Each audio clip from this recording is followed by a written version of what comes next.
Hello, everyone. This is Ron Bush, and you're listening to or watching the Information Playground.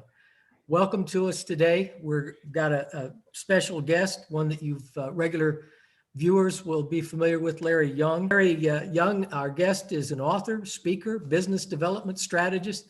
He helps companies align their sales process and leadership to achieve higher profitability. The uniqueness is that all of these processes start with how their dream clients are thinking. Today, we're going to talk about leadership and what we would like to do to get a glimpse of into some of the things that Larry's seeing by working with some of the best companies throughout the nation. Larry, I've read that organizations are becoming more collaborative, more stakeholder involvement, and that is changing leadership. Let's talk about that. Yeah, absolutely. What are you seeing as a challenge or opportunity within the organizations that you work with? Yeah, it's interesting. You and I had a conversation not that long ago, and what was changing in the world of leadership. And of course, you and I have been around a while now, whether it's been in the corporate world or doing what we're doing. And so we've seen that evolution, over the last 25 or so. We'll just leave it at 25 Thank years. you. How's that? Yeah. Yeah. But one of the things that I'm seeing that companies right now are in the leadership aspect are really trying to transform into more of a collaborative leadership piece, and that's really changed. You think about it used to be, Ron, it used to be kind of the CEO was the smartest person in the room. So the ideas kind of ran up, he or she vetted them, sent them back down, and then decided whether they really made sense. But now organizations are becoming more flatter. They're starting to kind of spread out a little bit. They're bringing expertise in. And so they're more collaborative. And the challenge that I'm seeing them face is really around the idea of influence, their ability to influence people. In the first side of it, you have authority. So really you have two pieces. You have influence with authority, and then you have influence without authority. And those are people, that again, you don't have control over. And it's posing some challenge and some opportunities for organizations. I this merger and acquisition, when we talk about collaboration, I think, man, going back a few years, you never heard of any successful merger or acquisition. They gobbled up, they got the assets. If they strip the assets out, let the people go, well, they seem to do better than if they tried to bring everybody in. Instead, it seemed like when they tried to merge together, you had the old regime of the one that got acquired, and you had the new regime of the ones that were the big kids on the block, and things just didn't go well. Do Yeah. you see a difference in that? Or is there a Yeah. way to overcome that?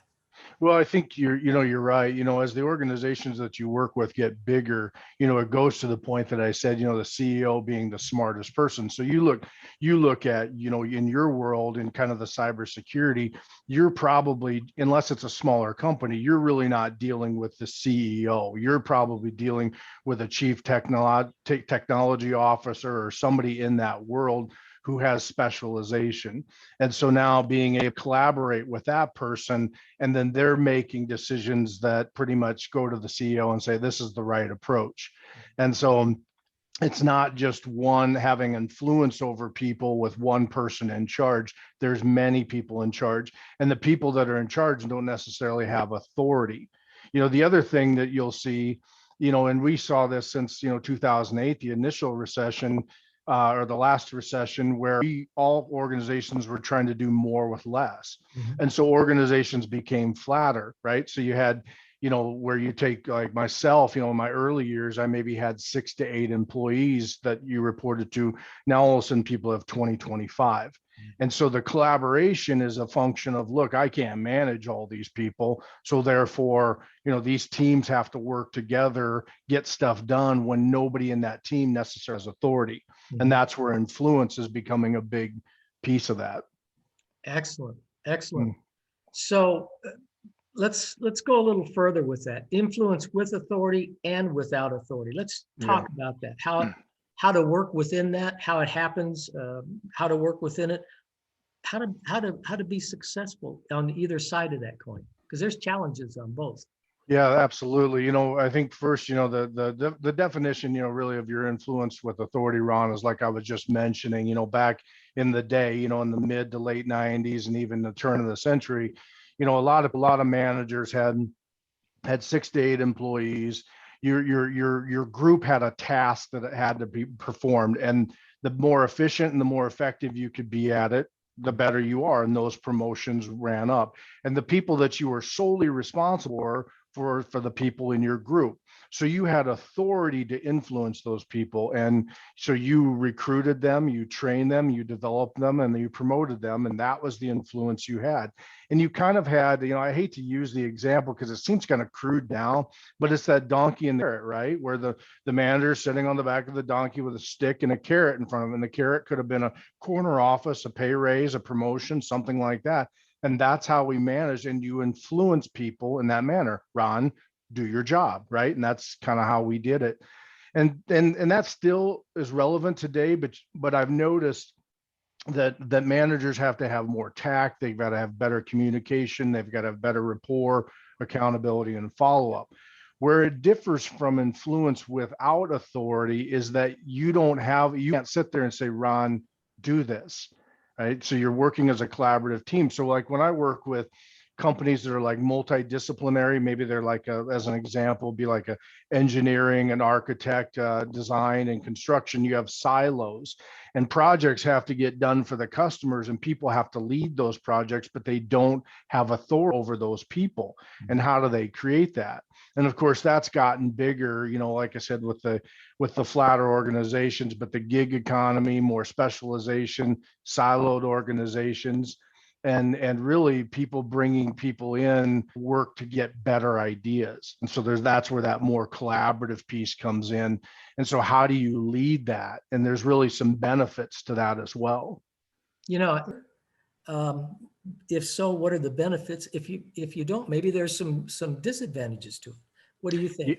Yeah, I think there's definitely advantages. I mean, first of all, everything that you said was, and that change has been a function of where the companies used to drive kind of what the culture is going to be. I think there's a paradigm shift in that the employees or the people that are coming into the workforce due to competitiveness are starting to demand the culture that they want. And so companies had to switch. You and I saw that, we had to evolve away from the donkey and the carrot to be more collaborative. And I think what your benefits are really is the fact that you have communication. You have probably the most thing is your increased morale, right? Because people feel like they're a part of something and their input is validated rather than just listening to someone to learn a task.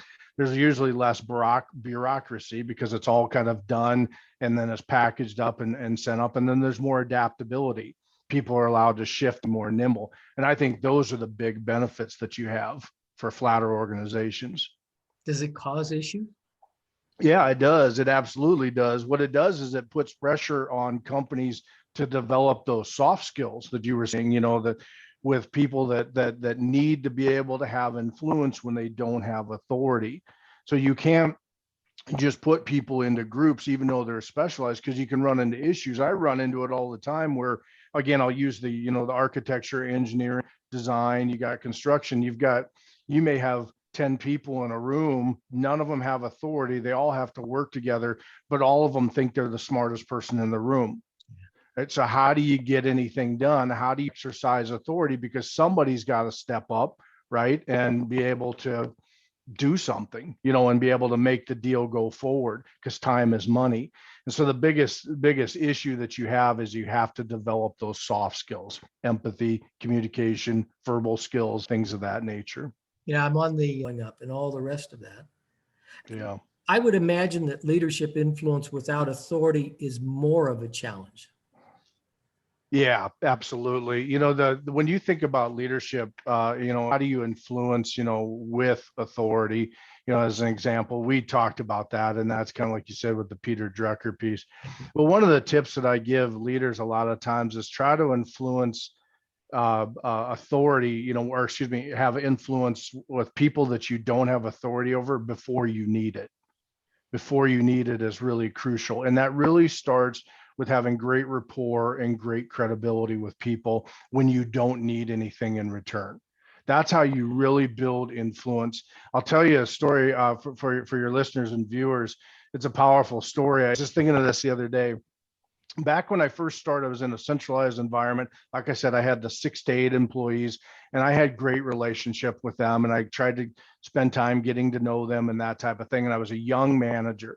But in this centralized environment, what they would do is really kind of cool. The company would send an email and say, "Hey, Ron Bush's first day is, tomorrow, and Ron is married to so and so," and they give a little bit of a bio of you, that type of thing. And they'd also send these on for your anniversaries, like your like, or if people would get married, or if you'd have kids. And so it's a very simple idea, but it makes a powerful point. So I started taking these emails and I would drag them over to my calendar, and I would put them as a reoccurring annual appointment. And I would do this for everybody, people I didn't even know within the organization. And so, of course, nothing happens for a year. Now things start popping up. And it was always interesting that I could walk over, I'd see you in the halls. You don't even report to me. I'd say, "Ron, if memory serves me right, don't you have a 1 year birthday with your little baby coming up, don't you?" And the look on your face was just like, "Who is this guy?" And eventually that would be rapport, and you'd start doing that. Or, "Ron, this your 5 year anniversary? You've been here about 5 years. It's coming up soon." Now, you may think that that's manipulative, but it wasn't, because I came from a place of rapport and authenticity. Yeah. The power in that is that a lot of times people would, like, I'd walk through the break room, you'd see people like, "Who is that?" Because they were trying to figure out, because I had approached them about, their anniversary or whatever. Well, anyways, what was interesting is back in the day, when I would run project management teams, or I'd need some help on a particular project, I always had people to step up. I eventually became that guy that knew everybody's family and the guy that you always wanted to work with.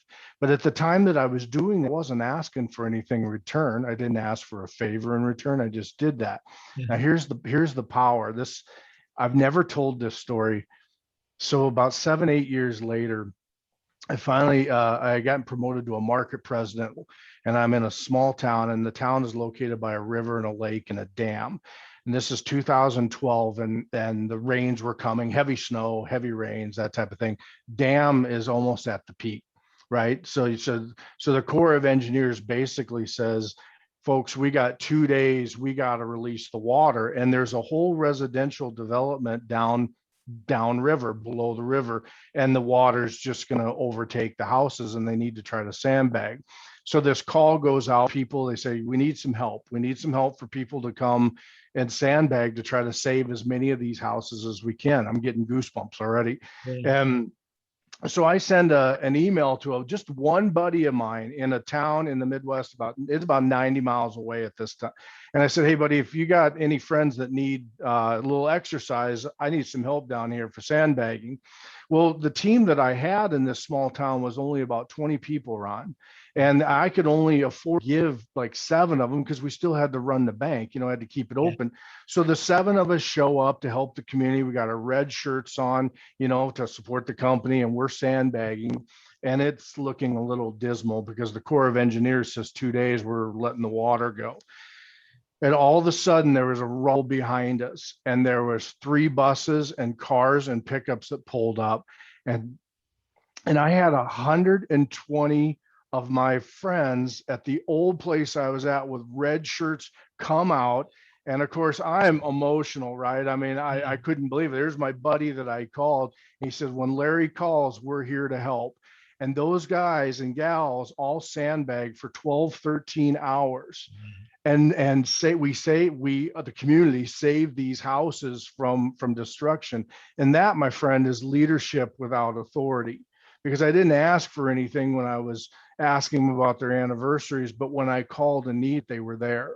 And you can imagine the impact in the community as well, for the business as well. You gave me goosebumps too. Yeah. It's a great story. Yeah. An awful lot of it just goes back to those things. There used to be a book, I think his name was Robert Fulghum, called Everything I Need to Know I Learned in Kindergarten. A lot of that is just being good, just being a good person. Yeah. You meet somebody, you get to know them, you befriend them just because you want to, because not to get something out of them, not to manipulate them. It's amazing how much nice stuff comes back to you when you've built the foundation for it. Which reminds me of Seven Habits, Covey's book, Yeah, that's right. 7 Habits of Highly Successful People. It's keeping the engine, the gas tank full. It's I mean, it's again, it's those foundational things that I don't know if we still teach, but when I was a kid, my grandmother used to teach. You be good to other Sure. people, Yeah. and don't be good to them just to get something out of them. You be good to them because you're a good person. Be a good person. Maybe, maybe in all the entertainment and the "I'll be back" stuff, maybe we've forgotten that you don't have to, drive over everyone. Not in a desire to succeed or any other reason. Yeah. Maybe the right thing is to be a good person, do the right things for the right reasons. Ron, somebody asked me one time, they said, how do you learn to be so authentic? And I said, the key is to be authentic, Yeah. right? I mean, that's how you do it. But that was an emotional moment where you start to realize that you can influence people that don't report to you. And in a time of need, you may be able to pull on those. Yeah.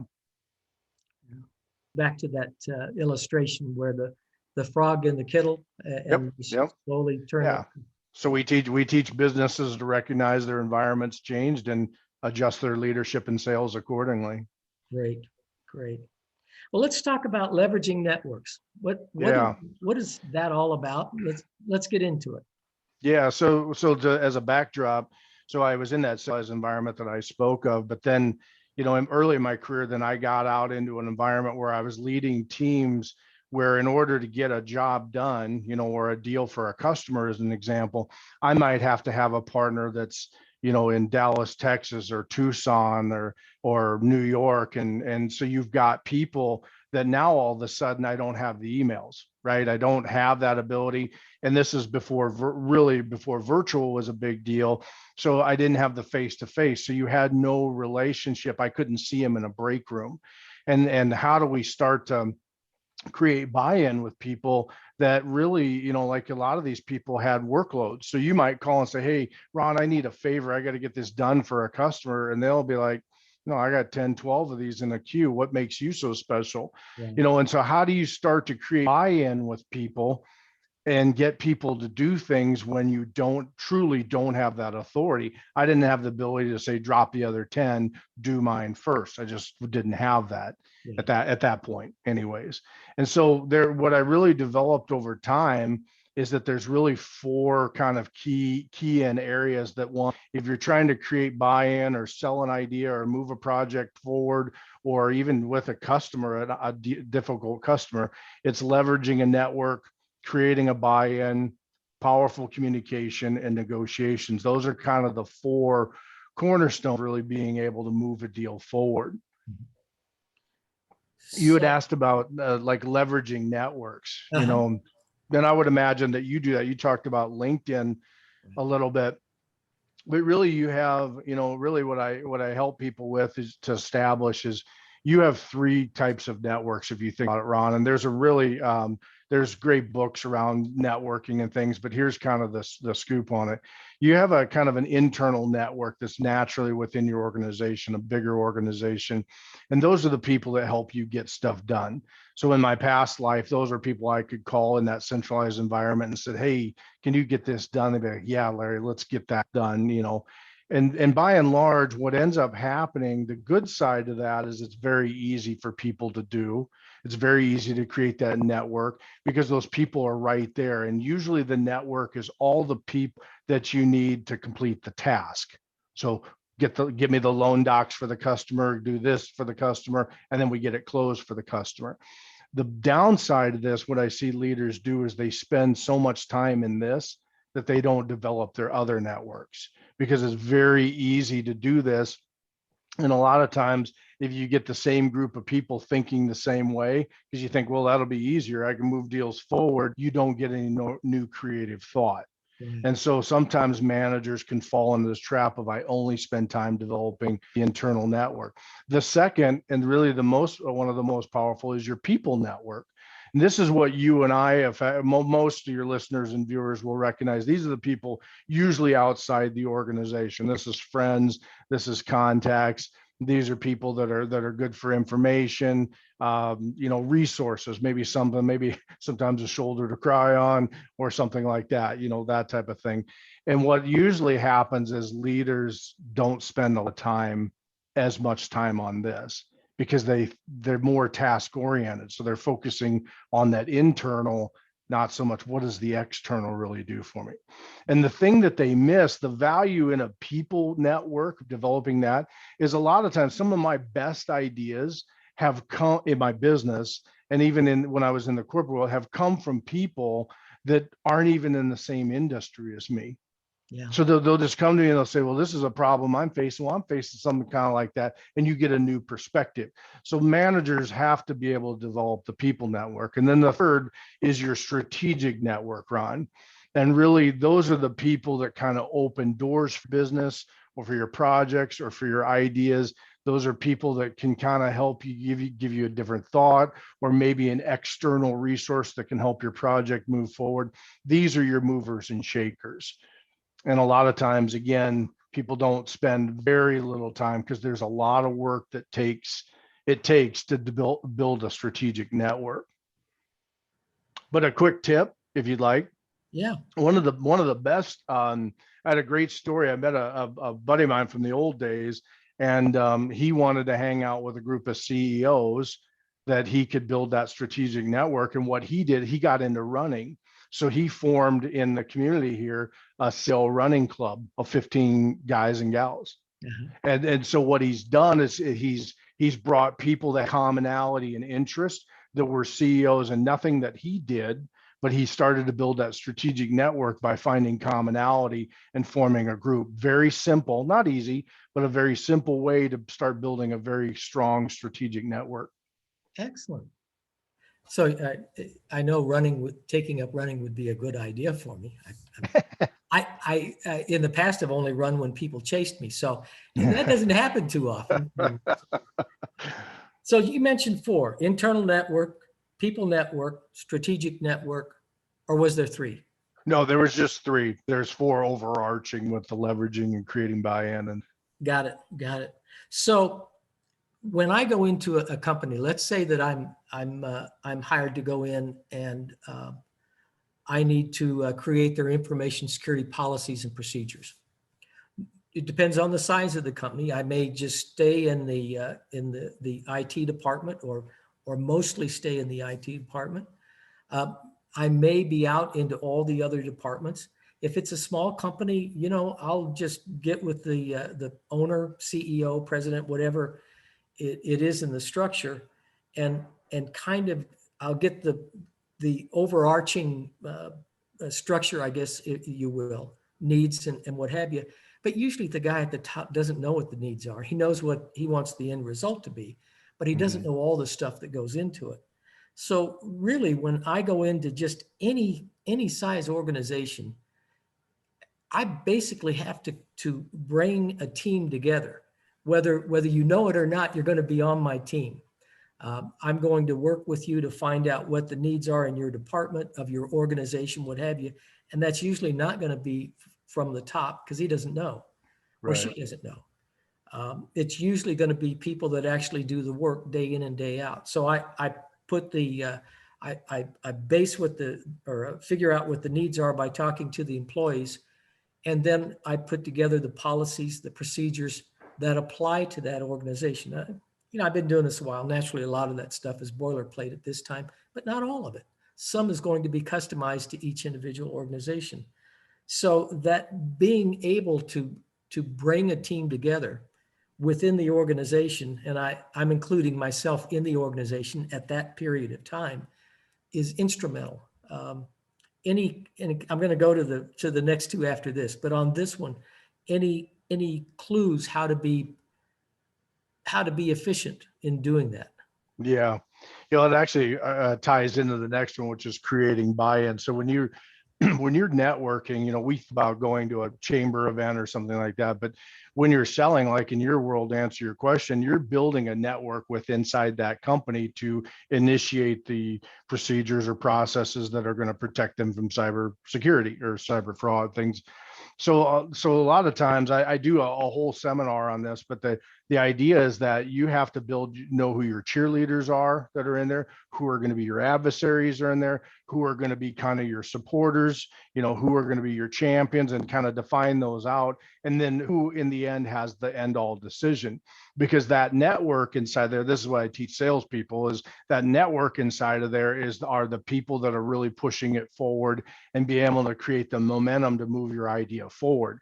And if you're not conscious about that and you're only dealing with one person and forgetting, you never know what maybe the janitor thinks, or the facility manager might have some input, and you forgot about them as a network and a stakeholder.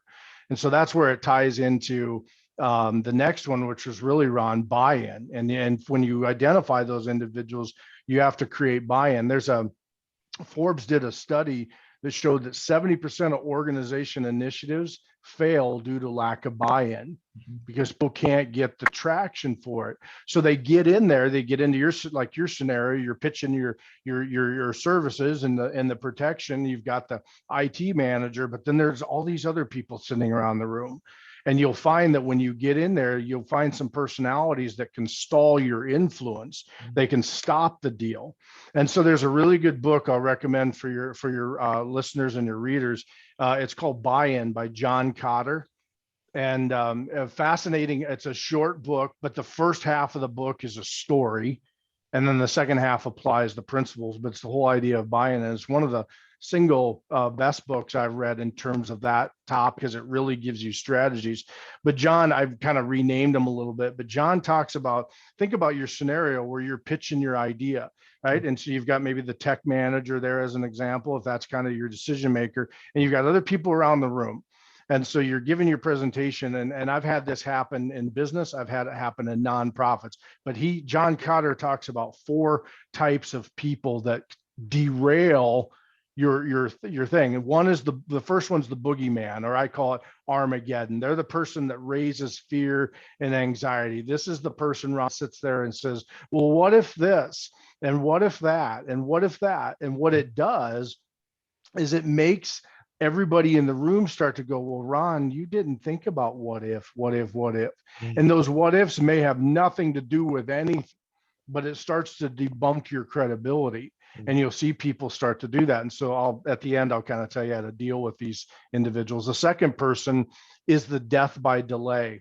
I saw this in the nonprofit world all the time. You get things like, you get a lot of questions, and I think you're smiling, so I think you know where this is. Let's push this off to another meeting, or let's form a little task committee to kind of dig into this a little deeper. And death by delay is the killer of an idea. The third person is the confuser.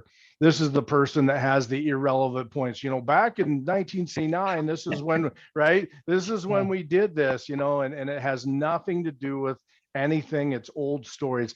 And then the last person is kind of ridiculer. That's the person that directly attacks you. Like, Ron, did you even go to college for this? Right? Those are direct attacks. That doesn't happen very often. But those 4 people, and you're smiling because you've seen it, haven't you? You've seen all that, the time, all the time. The boogeyman. Usually, I'm enough of a scare when I'm going someplace that I don't get the boogeyman. But the death by delay. Yeah. Oh yeah. I hear that all the time. Well, now may not be the best time for that. Is after you're down for a week and your business is bankrupt, is that the time to talk about this? In every aspect of this, it's always selling. Every part of this is selling. Yeah. You got to sell the company, and you're right. It's often the CTO, the chief technology officer. Sometimes it's chief information officer. Sometimes it's the CISO, the chief information security officer. Yeah. Sometimes it is the CEO, CFO. A lot of times, more than you would expect. Chief financial officer. Everyone's going to have a different viewpoint or perspective on this. The CIO may not want me there because he's afraid I'll uncover something that he missed. Yeah. The CTO may do the same thing, as well as the CISO. If this a company that has to be compliant, and I come in, oh, this guy knows all about HIPAA. Well, the CISO may say, well, maybe I don't want this guy there. So it's overcoming those guys, but it's also finding out who your champion is. If you don't have a champion, Yeah, everything you do is going to cost money. It's that's going to right. cost time, and that costs money. And you got to have a budget for some of the stuff.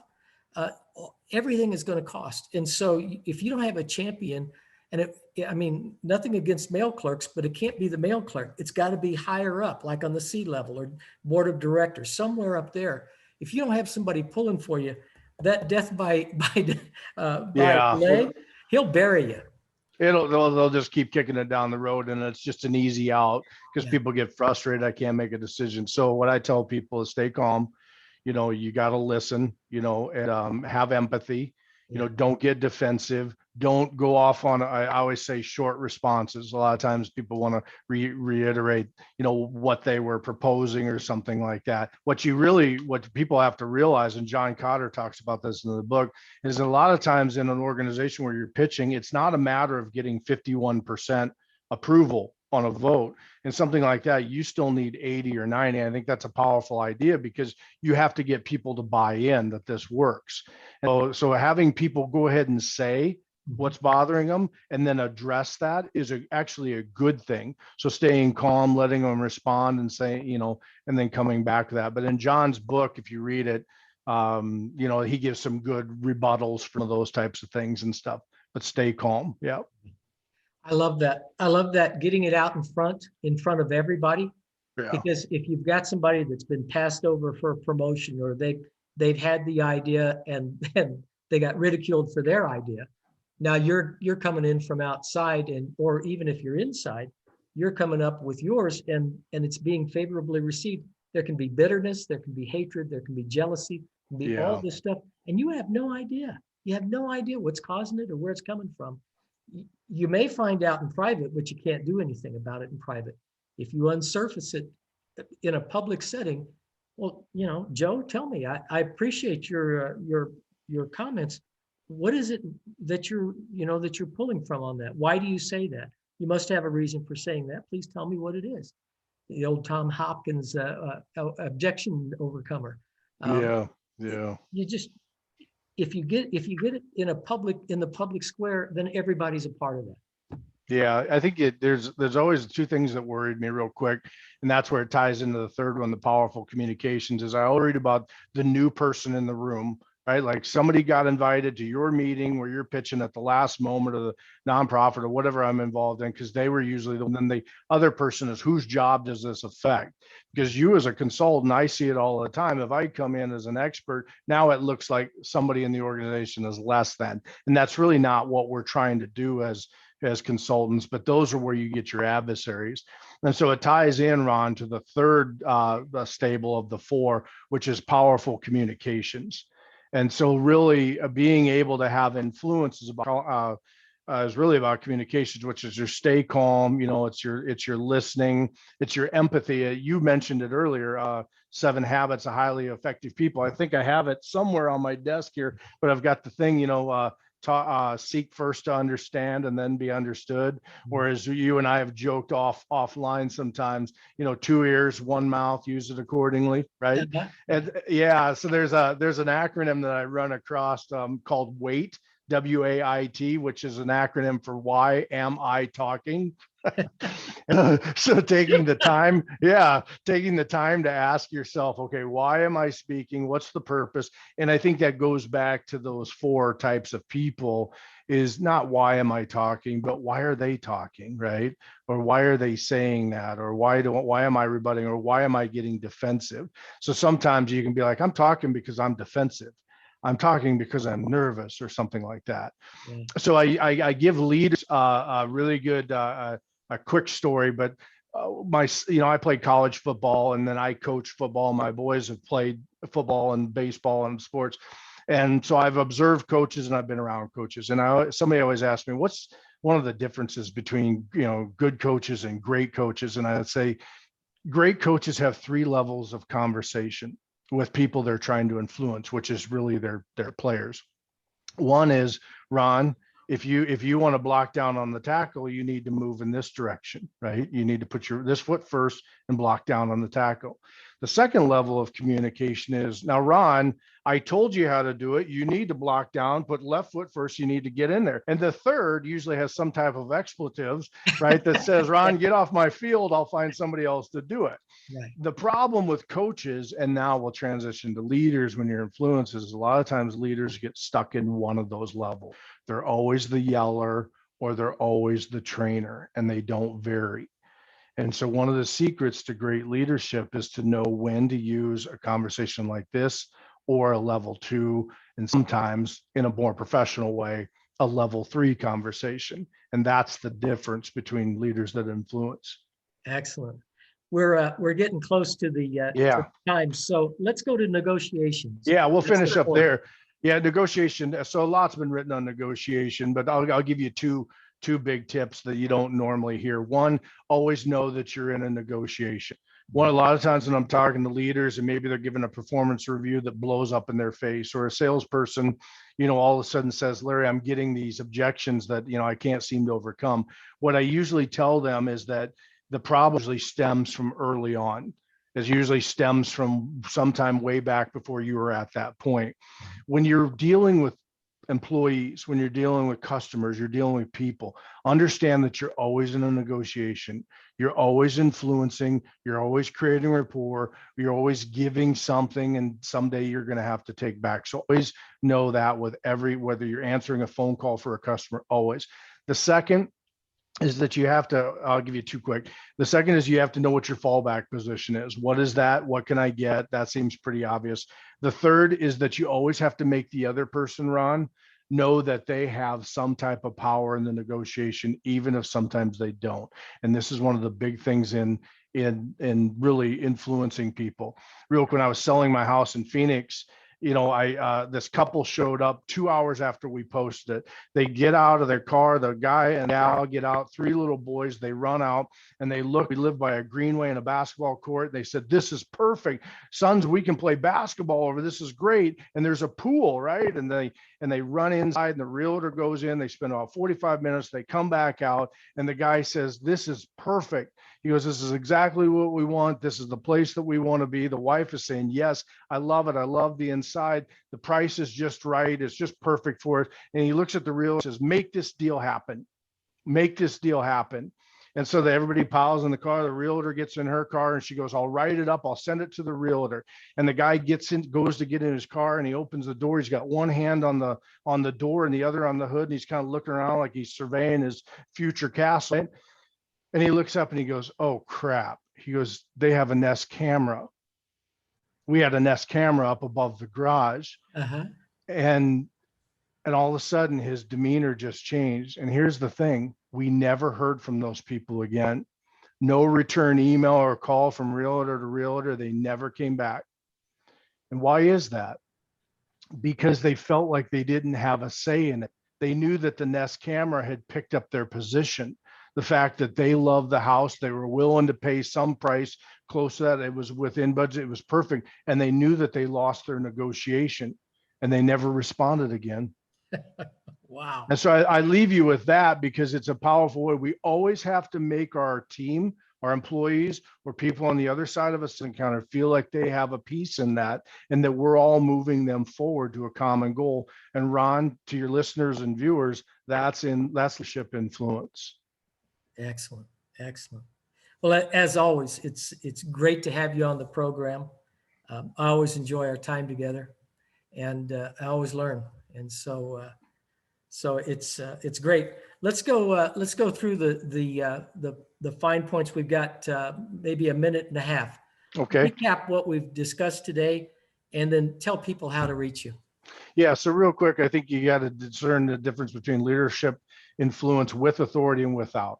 And with it, you got to have rapport and credibility and tact. You got to treat people with respect and always be doing that to people that you don't have authority, because someday it'll come around.